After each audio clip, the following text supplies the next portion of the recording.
Welcome to the Cyber Insurance News and Information Podcast. I'm the executive editor of Cyber Insurance News, Martin Hinton, and our guest today is Kimber Spradlin. She's the Chief Marketing Officer for Greylog.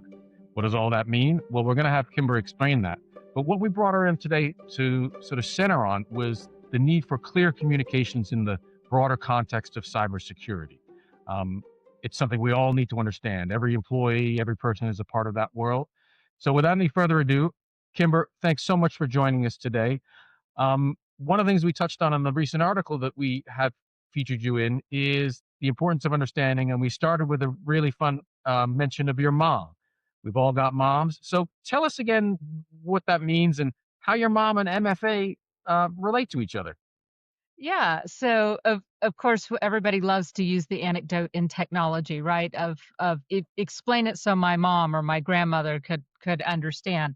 I don't know why we never say fathers or grandfathers, but they're equally relevant, I believe.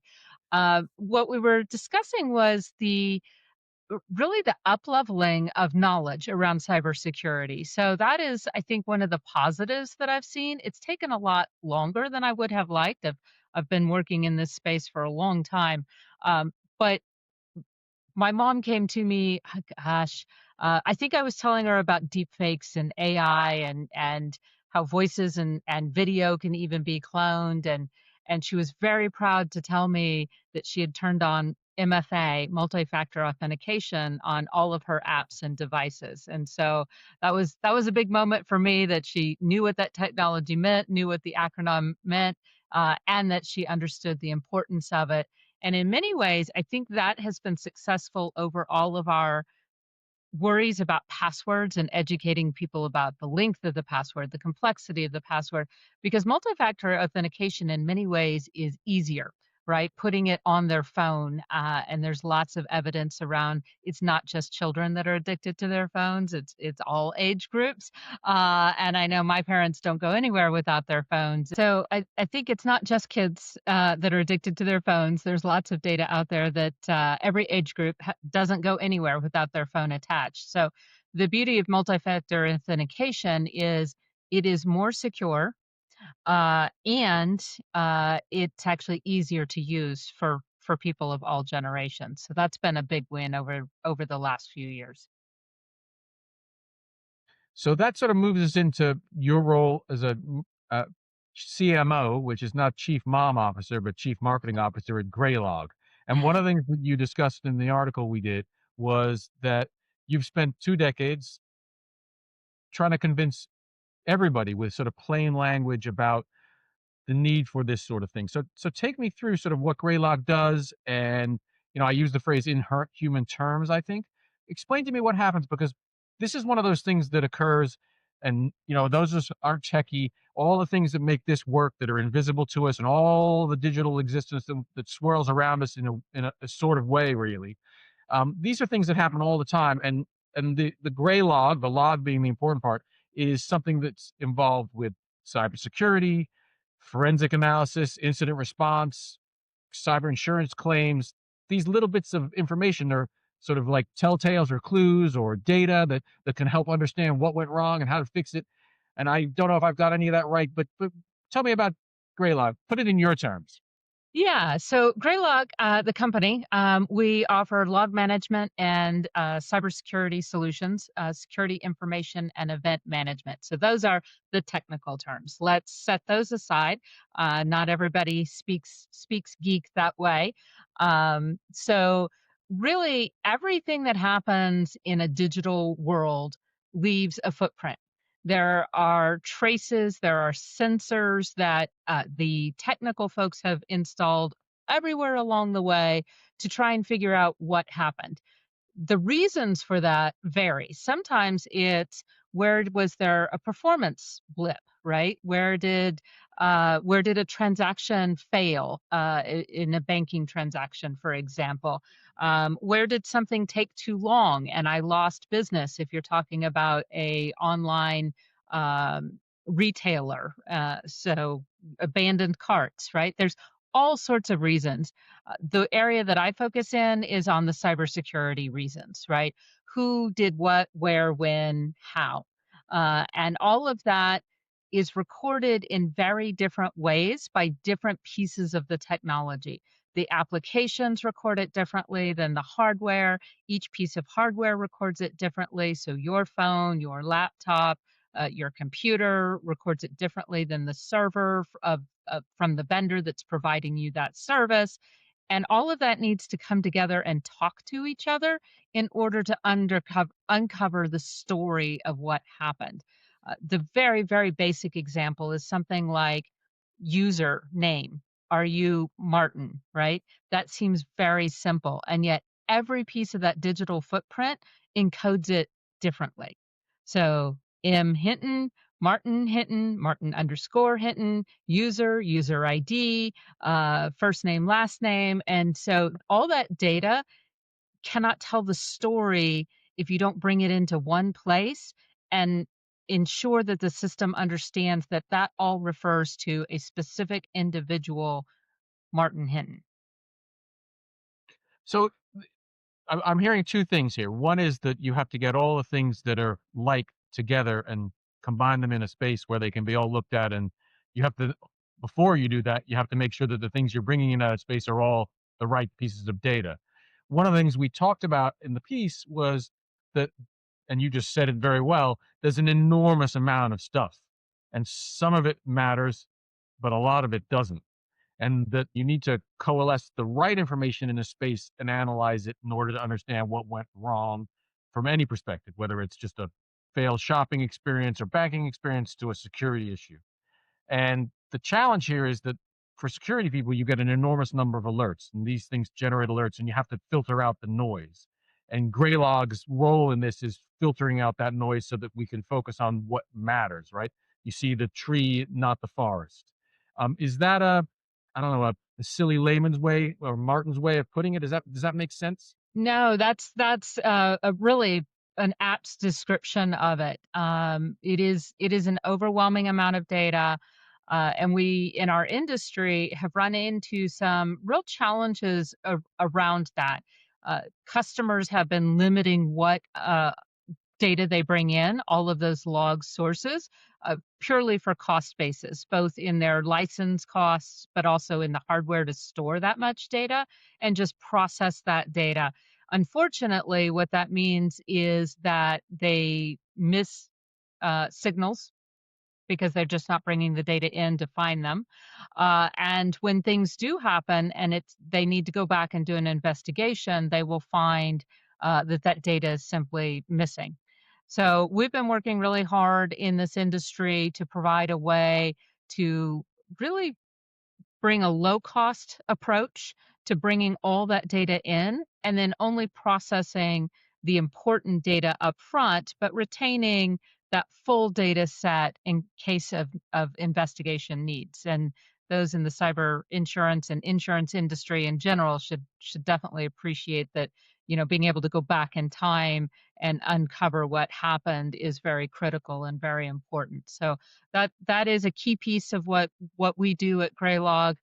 The other piece that we do is really try and combine that data. So it's not just a couple of things happened that trigger a security alert. It is combining that information with a risk-based approach around what is that alert involved, and are there multiple alerts around that same entity? An entity being a human being, entity could be a specific device, a specific address, but is there something that is provides some commonality to all of those alerts? And in that case, let's raise that threshold, that risk score. Then, is that entity itself inherently important? So it's not just about bringing everything together. It's also about finding out what is important in that information. So we've tied everything to a single individual or a single device or some other factor. But what is the value of that device itself? Is this the CEO in the company? Is it the CEO's executive assistant?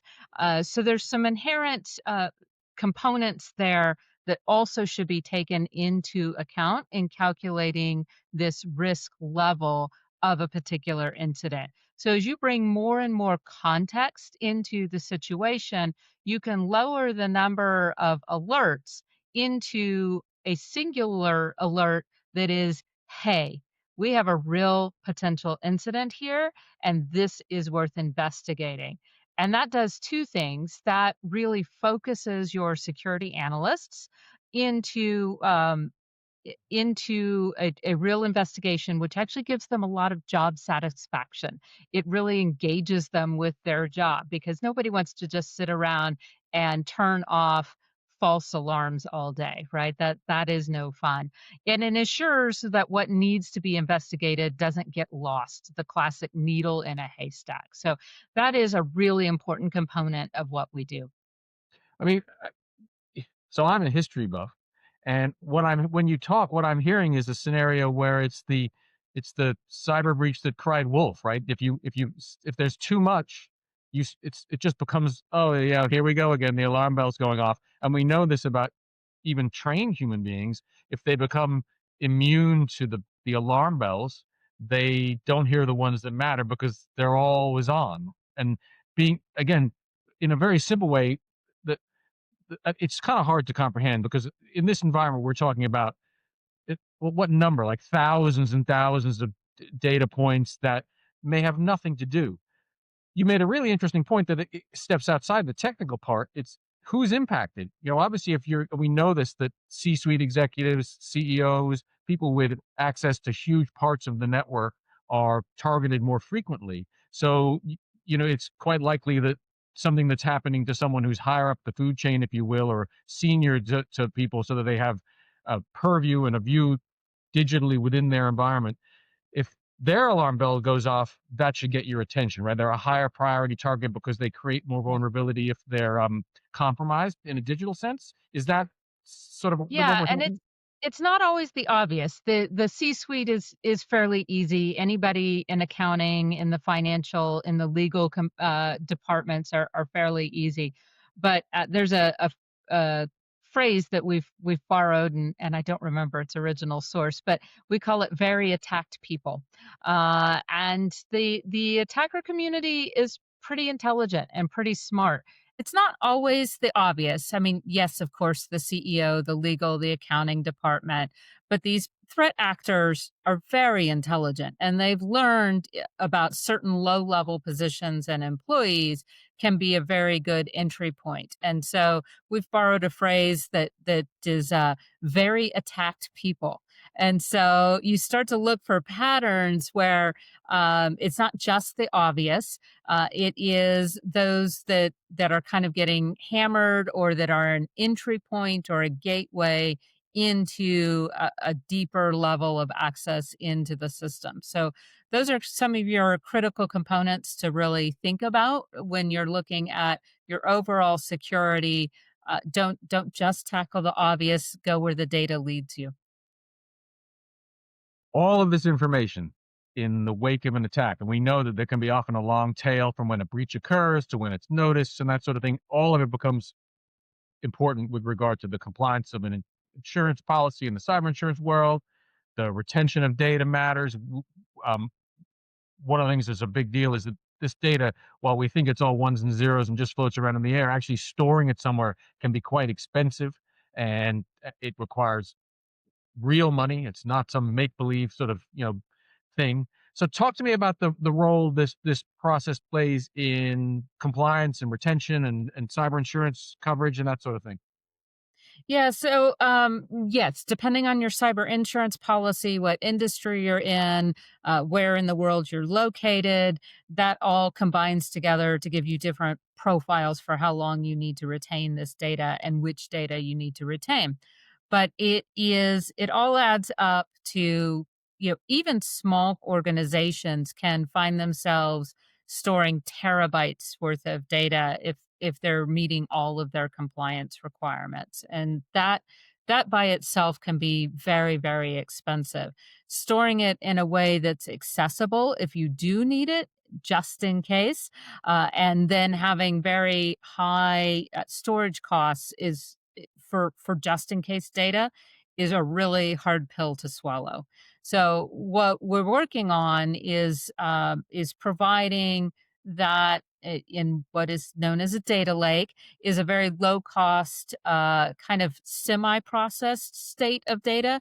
There's enough processing of the data that when you need to retrieve little bits and pieces of it, you can go find just the pieces you need to conduct an investigation or to prove compliance during an audit, but not so much that it's been heavily processed, that it's incurred a lot of cost, and then that allows you to store it in a very inexpensive storage location.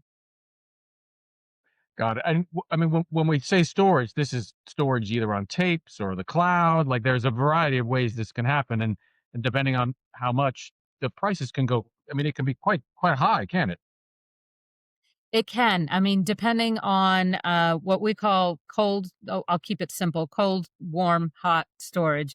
Hot storage is stuff that you want instant access to, right? When you click that button, you expect that data to come back immediately. That is obviously the most expensive, and that can run in the dollars, while the cold storage can be in the pennies, and the trade-off is generally performance and how fast you retrieve that data.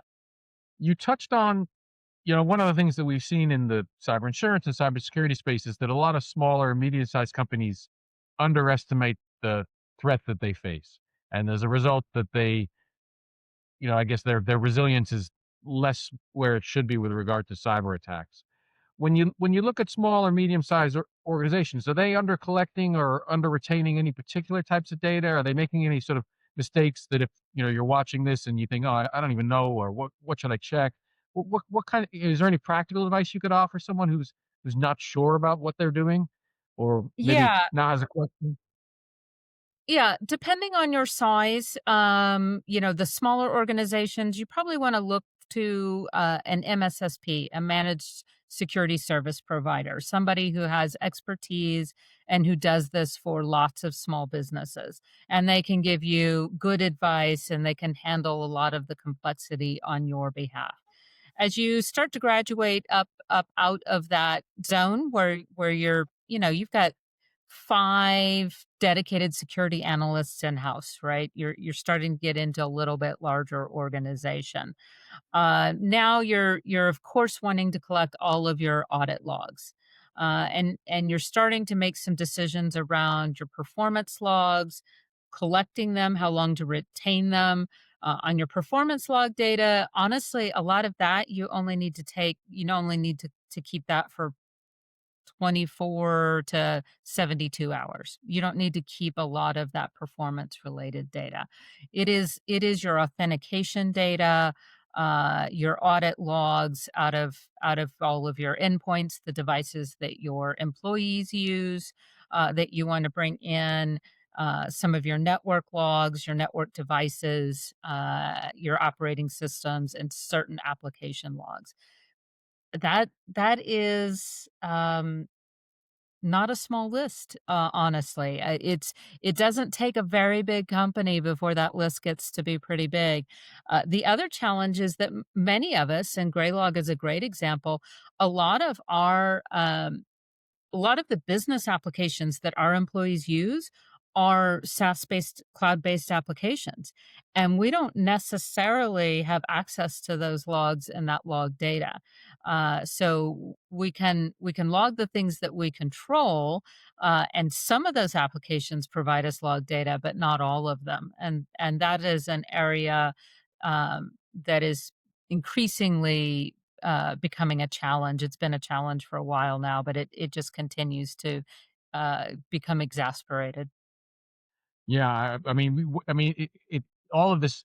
Part of me is thinking that there's a lot of minutia here, but this is the sort of invisible existence that occurs all the time in everything we do in this global digital economy. Like it's all there, and if it's not working properly or it's not recorded properly, it creates disruptions that create all that friction that makes companies less profitable, like makes customers more annoyed, makes employees frustrated, and causes burnout.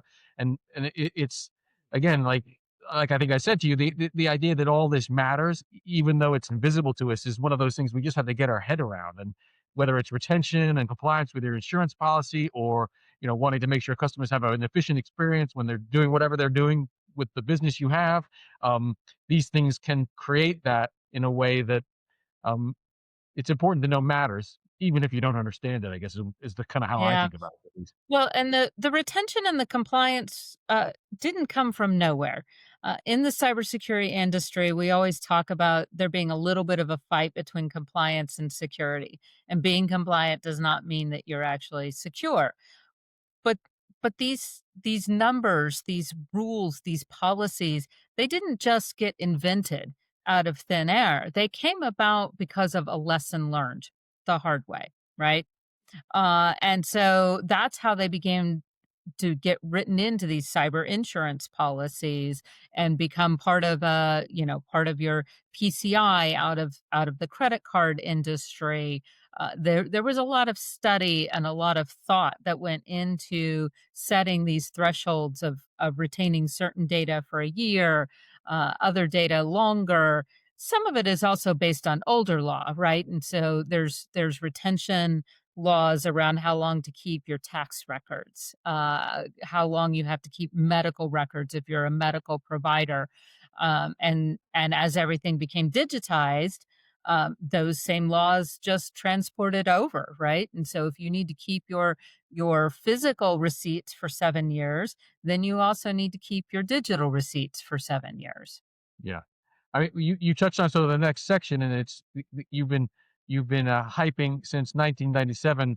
Hygiene beats hype, and so things like identity, access, and patching. Like there are, not unlike there might be with our own physical beings, some basic things. Sleep, exercise, eat well. Right. There are things that are standards that are not complicated. So I wonder if you could just touch on sort of that idea and how you might look at that within, say, the budget of a company and that sort of thing. So tell me about sort of these three pillars. I don't know. Is that a way to put it?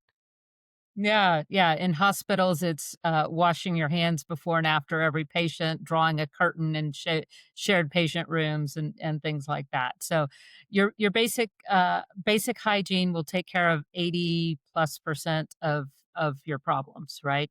And so, of identity and access. Are you who you say you are? That goes back to our very start of the conversation with multi-factor authentication, and thank goodness, the general population, honestly, thanks to Apple and Google and the Android phones, kind of bringing this into their consumer commercials, and incorporating security as one of their differentiators or one of their selling points has really helped in that.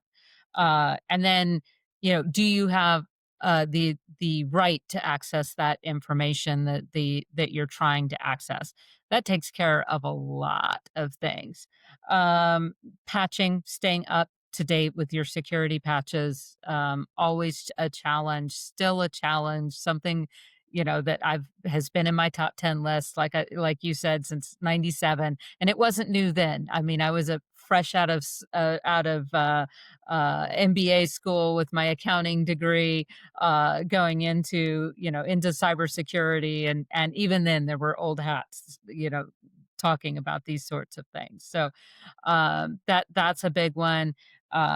Employee education, these days, particularly with AI, um, it's getting harder and harder to detect phishing emails and social engineering, and that relies on humans. There is no technology that's going to 100% protect you from that, and it's where most of your breaches happen is an employee clicking on something they shouldn't have. So those are probably your top things to address. Those are your hand washing items right there.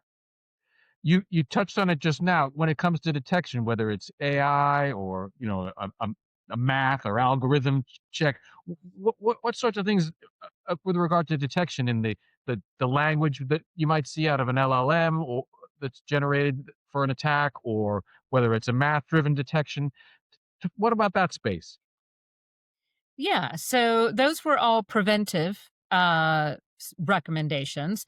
But we all know it will happen. No matter how much you try and prevent it, it's going to happen. And so, um, and even if you get very lucky and there is never a breach, you are still owe your company, your employees, your customers, your partners monitoring to make sure. Because if it does happen and you're not monitoring, then now it's unlimited access for as long as the bad guys want to have that access, right?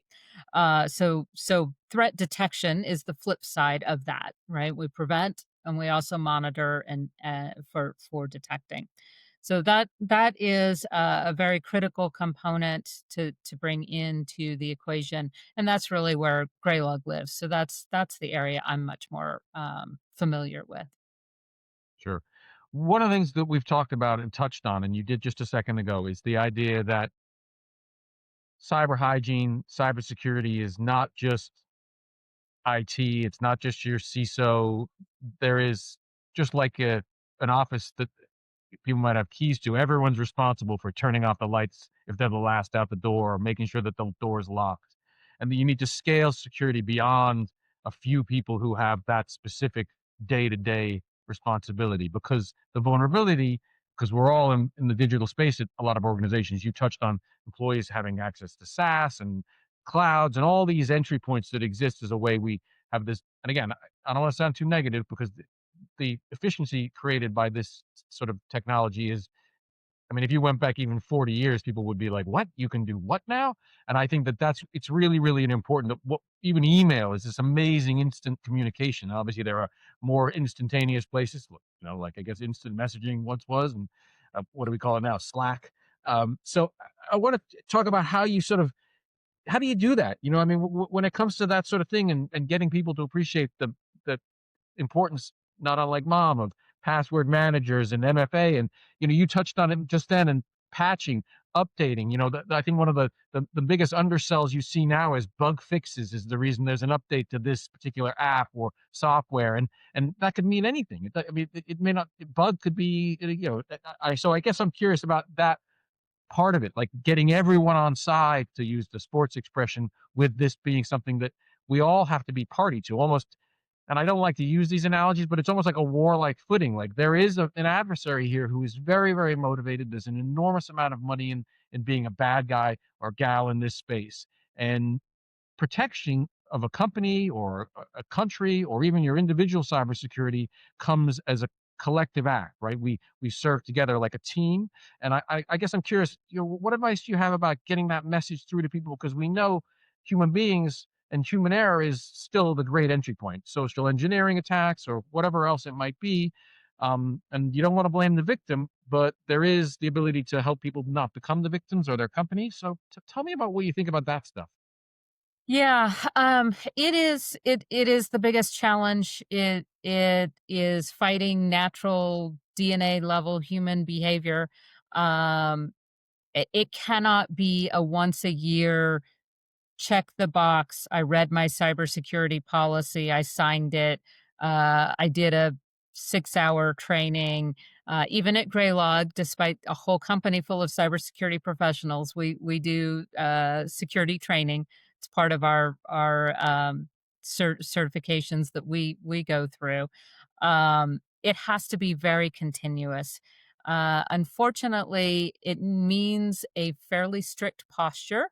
If you want to be really secure, you need to be pretty strict about employees not conducting personal business on work devices. That gets very hard on the cell phones, especially in industries where the cell phone is part of it. People don't want to carry two devices. There are ways to sort of virtually segment and separate on the laptop and on the phone, so that you can leave them. The best, if you don't provide an employee an answer to their problem, they will find a way to work around your barriers, right? And so really the best way is to provide them that convenience in some factor that you have some control over, and you can secure the business environment and really restrict what software they can install and what activities they can engage in. That is that's for your highly compliant industries, or those that are, fairly at risk of if there was a ransomware attack. Not all businesses could sustain 100,000, $1 million ransom, and they could be out of business if that happened. And so you have to protect against that. But it needs to be very continuous awareness building. I can't recommend enough hiring, either if you have internal, depending on the size of your organization, or it's not that expensive to hire an external company to do red team attacks, simulated attacks against your end users. There's nothing like accidentally um, clicking on a phishing email that's been put out by the company on purpose to try and collect up these to test the system. That lesson gets very ingrained, and people take that lesson to heart, and will change their behavior. But changing human behavior is the very hardest thing that you can do, and that's true on anything. Well, I mean, the message I've heard and I'm hearing you repeat is that you have to do it the right way, and even then, it needs to be repeated and practiced like it might occur in the real world, where you have a real sense of, I don't know, pain if you click on the wrong thing or you realize you got hoodwinked. The other message that ingrains is that it can happen to anyone. I think that this is part of it for me that really really matters, because you see from the CISO burnout stories that we see a lot, to employees who talk about their own state of mind if they find themselves the person who allowed an attack to happen.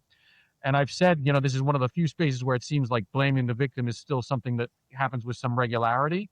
And all of that moves the people who are incredibly sophisticated bad actors into a safer space, right? Like, oh, they're just who they are. But they exist in a world now with all the technology the good guys have, all the information about behavioral psychology and where to put the sweets and candy in a supermarket to get people to buy stuff they don't need. And protecting against that requires consistency, right? You don't go to the gym once a year. You don't just go to the doctor once a year, and you don't take your cholesterol medicine every now and then. That sort of routine and the dedication or discipline to that routine is really really important. And the problem, I think, from a human point of view, is it's just another layer of it's another piece that has to be added to an already full pie. Companies are busy, people are busy. When you see the things that work, is there an example of, like, you sort of touched on it, but is there one? I know you don't do it once a year, but is there a 60-minute training program or something like that that exists that you think is particularly effective if done the right way and on a regular basis, and there's follow up when people don't meet the standard and that sort of thing? Yeah, well, here's a little hot tip for your listeners. Be careful of unsubscribe links. You get those spam emails. We all get inundated with email trying to sell us things at work, or at least I know I do. And that is a favorite little tactic, as you go to unsubscribe, and it's actually the unsubscribe link that kicks off the malware. So I don't live and breathe in the security education space, so I don't have a particular vendor or program. There are a lot of, frankly, really good videos out on YouTube that you could bring together for your employees. I think in evaluating these, short snippets frequently is important. It is important that they're well done and entertaining, right? So to get your whole employee base, we at Greylog, because of this particular training system that we use, have all sorts of inside jokes about some of the characters that are involved in our training videos, and so Slack messages will definitely. There'll be the occasional, "Hey, did Dee Dee get you?" Right? And so developing that kind of culture, obviously much easier at a company that is full of developers and security professionals. I mean, even I running marketing started in accounting and as a security cybersecurity consultant before I moved over into the vendor world. So um, I will fully admit that we have it a little easier, but it is that kind of baseline cultural involvement that is critical. And then after that, it's following your standard adult professional education best practices that are pretty well known, and it is, like I said, continuous, short, engaging. I mean, you make a really good point there, and one of the things that I've said to people who know I do this, and there are like a lot of people that don't quite think they know it matters, and they've got the same password for maybe every streaming app because then they can share it, and people don't need to know and all that sort of thing. I often say, imagine you're called up onto the stage at a David Blaine or some other illusionist sort of magic show, and he makes you think that he really knew what you were thinking or what card you'd picked. You would never, watching that in the audience or being a participant in that as the person on stage, be able to discern what had happened to con you. But the history of people being conned by other people goes back hundreds of years, and it's that idea that it's some new thing is something I always encourage people. If this isn't new, there are always going to be people who try and trick you, and set aside that you're up against something it isn't. You just have to think about it a different way. And you made a really good point there. The idea that you almost gamify it if you got conned and you're within the, like admitting I can't believe Jimmy in accounting, he never gets hoodwinked by one of the characters you mentioned. That idea that it becomes part of the culture of a company to talk about why this matters is something that, I've heard other people say, and it really, I mean, from my point of view as the journalist, stress the idea that if your company isn't cyber resilient as a part of its culture, your business is in jeopardy, right? The idea, particularly if you operate online, like every company does, but if you're in the retail space or you do a lot of business online, if you're not secure in that environment and you don't have a mindset within every employee that being secure is something we may be close to now, but it's a consistent thing. Like you're never, I don't know, you're never, if you're a runner, you always want to run a little bit faster, or if you're, you've read a book, but there's always another book to read. There's always another thing you want to do, or another thing you want to think about, or another place you want to visit. It's a very, very similar thing. And that can feel burdensome, but it's the reality we live in, and we live in reality. And I just, again, like absorbing that, like you just described, it seems to me like something that is, you know, it is work. It's not easy. Like you said, you Right. have it easy with a private security company, but it matters. And the idea that you sort of put the hardship in the light and along with the solutions, and you make people think, okay, we can get this done. Because I'm an optimist generally, and people are brilliant. And I feel like this is a time where we can really dial up sort of people's awareness about this problem. My 11-year-old niece, one of my nieces, she goes to public school in New York, and part of her health class is cybersecurity, why passwords matter, don't use the same one, MFA, and that idea that you sort of build it from the ground up, whether it's a small company or a large company, seems like a great way to sort of, make people aware of it, put it in their front of their mind, not a secondary thing. So I Yeah. sort of No, rattled on there.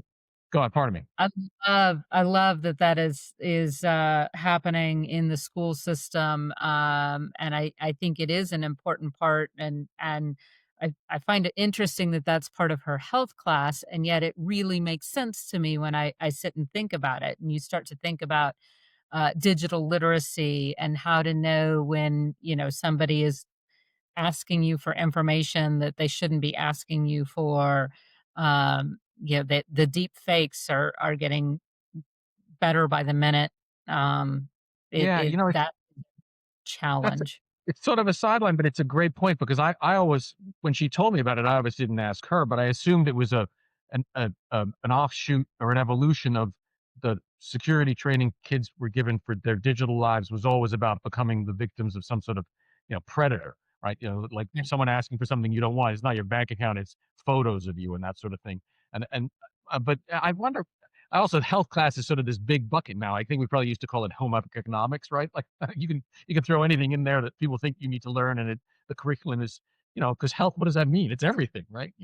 right. Health, what? A healthy bank account, a healthy Mental heart. health, physical health, yeah. Yeah, yeah. So But she's brilliant, but she really rattled off like all these things, and I was like, I should probably have you on the podcast. That would be So look for that. fantastic. That would be so good. It's an idea I've kicked around with her parents. We'll see, we'll see. So we've touched on a lot, and we've encountered some technical issues. So I really appreciate you sticking with it. Is as we wrap up, is there anything we didn't get to, or anything you want to touch on again before I ask you a couple of last questions? Yeah, well, I think we're gonna wrap up with a little bit more on the AI topic because everybody's talking about it these Yeah. So days, and we can't ignore it. so when it comes to AI in this space, what are the things you think that matter that people need to know? I think it's really important to understand, and this is me living down in the weeds, so we're gonna get technical again. Uh, AI, what we as consumers, as the general public think of it as AI, are these newly emerging LLMs, large language models. They're not mathematical models, and they're probabilistic models. They're breaking words down into partial words, calling them tokens, combining what's the next most likely token to go together. But again, it's a probabilistic model. And so um, the LLMs are really good user interfaces. I can see a world in which a lot of this pretty application UI, these websites and these mobile apps kind of go away, and you really just talk to what you want because those user interfaces are just about getting me to either an answer or a bit of enjoyment around a game or something along those lines, right? And so that's great when we are dealing with language. The LLMs are hugely beneficial to me in the marketing world because I deal with language. Now I have to fight with them a fair amount to tone it down, get rid of the buzzwords, like because they've learned from past corporate speak, right? And I'm a big believer in plain speak and being pretty straightforward with your words, and so that's great. However, there's another aspect that's kind of it's been around for a very very long time. We didn't call it AI. The geeks of the world will call it machine learning, and that's a very mathematical based approach. And so that is a very calculated approach. So when you're looking for a particular set of information, I want to know on a digital footprint basis everything that Martin did yesterday, right? I don't want a probabilistic. I want everything Martin did, and I don't want to be unsure about whether or not I have everything that Martin did yesterday because I'm conducting an investigation. In our world, we have a big area called anomaly detection. So it is not enough to know Martin didn't type his password correctly 8 times, and that set off a little alert, right?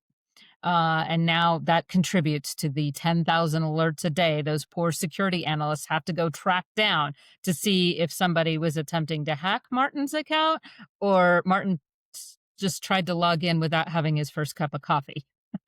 So, um, so in that case, you want a very mathematical approach, and that's not your AI and your LLMs. And I find there's a lot of kind of merging of those concepts and blurring of those concepts and overselling what an LLM can do when you really want a very mathematical approach to, hey, you know what?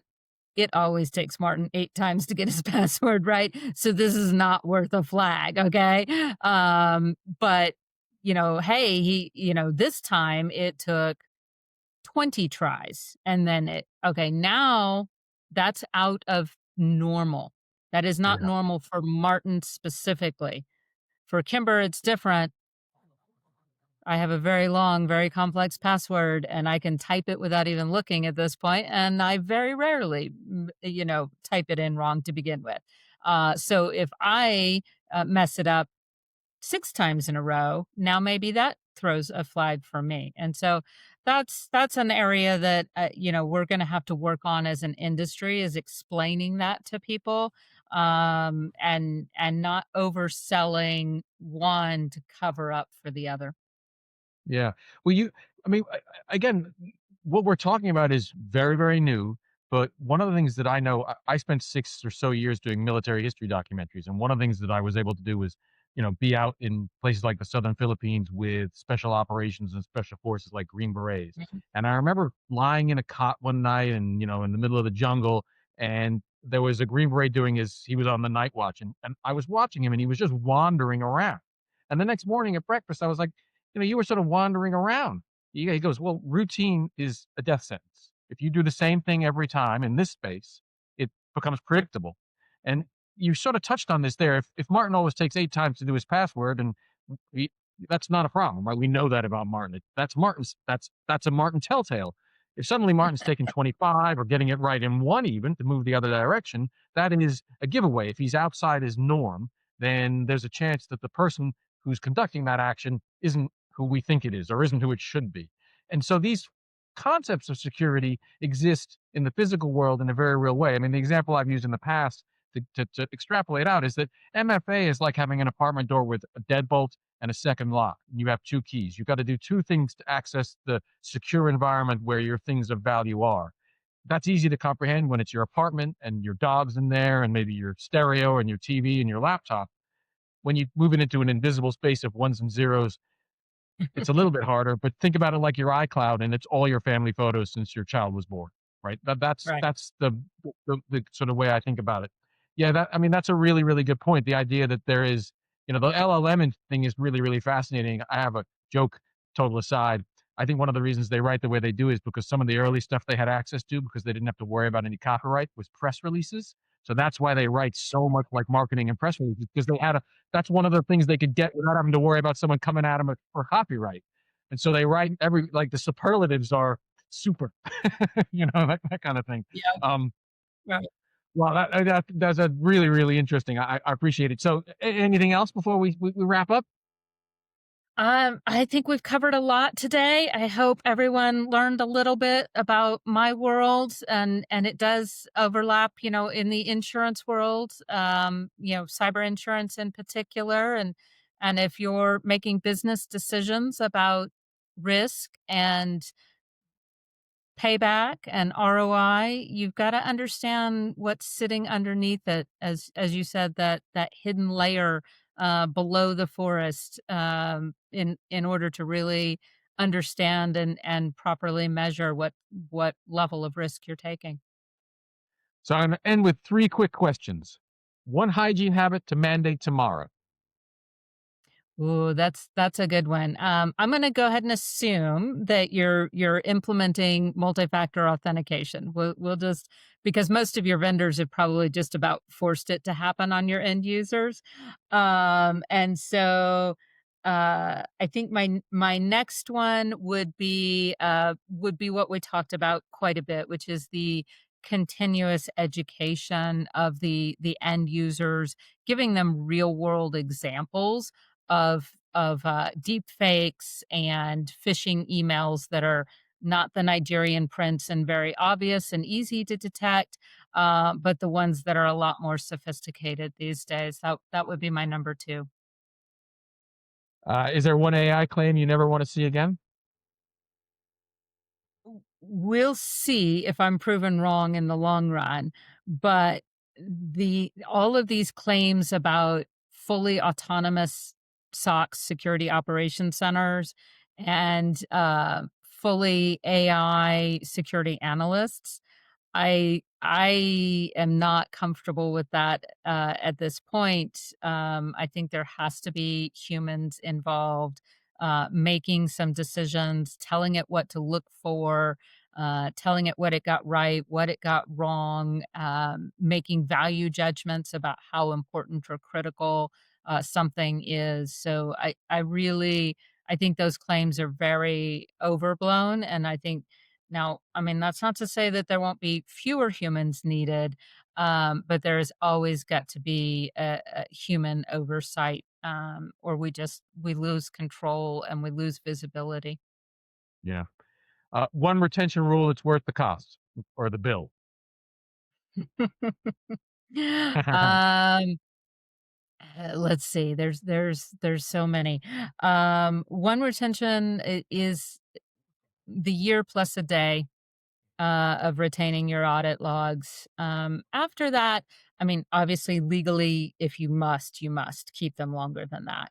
Yeah. But we have seen so many attacks in which the attack wasn't uncovered until 3, 6, 9 months, that they had been poking around. And if you really wanna learn how they got in to begin with, and what damage and what path they followed along the way, because they didn't start with the crown jewels, right? They didn't walk right into the vault. They started somewhere else, out casing the building. We'll take the bank robber analogy, right? Observing where the cameras are located, observing the guard rotations, uh, power utility usage, all Y- those y- sorts of things. And so if some of these are low and slow, and so Yep. if you don't retain that log data for for a year and a day, maybe 13 months, you're very likely to be unable to have a full traceability around what happened. I mean, you touched on it again, and I keep doing this, but you keep inspiring the thought.